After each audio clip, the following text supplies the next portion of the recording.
అక్కినేని నాగార్జున టబు అనగానే మనందరికీ గుర్తుకొచ్చే సినిమా నిన్నే పెళ్లాడతా. ఈ సినిమా అప్పట్లో సృష్టించిన సెన్సేషన్ అంతా ఇంత కాదు. ఈ మూవీ తర్వాత టబు నాగార్జున కలిసి ఆవిడ మావిడే అనే సినిమాల్లోనూ బాగా అలరించారు. మళ్ళీ ఇన్నాళ్ల తర్వాత కింగ్ 100 మూవీలో నాగ్తో టబు జతకట్టబోతోంది.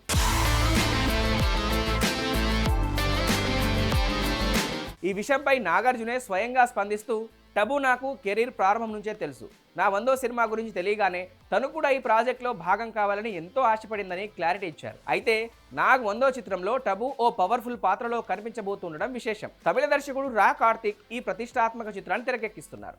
ఈ సినిమాకి లాటరీ కింగ్ అనే వెరైటీ టైటిల్ను ఖరారు చేసే ఆలోచనలో మేకర్స్ ఉన్నారు. కింగ్ నాగార్జున 100వ సినిమా కావడంతో టైటిల్ విషయంలోనే సెన్సేషన్ మొదలైంది. ప్రస్తుత సినిమాల్లో విజువల్ ఎఫెక్ట్లు, భారీ గ్రాఫిక్స్లు రాజ్యమేలుతున్నాయి. కానీ నాగార్జున మాత్రం ఈ విషయంలో ఓ సాహసోపేతమైన నిర్ణయం తీసుకున్నారు. కేవలం కంప్యూటర్ గ్రాఫిక్స్ పై ఆధారపడకుండా ఒళ్ళు గగురు పుడిచే రియలిస్టిక్ యాక్షన్ సీక్వెన్స్లపై ఫోకస్ కూడా చేస్తున్నారట.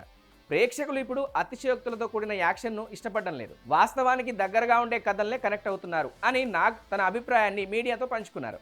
హీరో ఇమేజ్ కంటే కథాబలాన్ని నమ్ముకొని సహజంగా ఈ సినిమాను రూపొందిస్తున్నారట.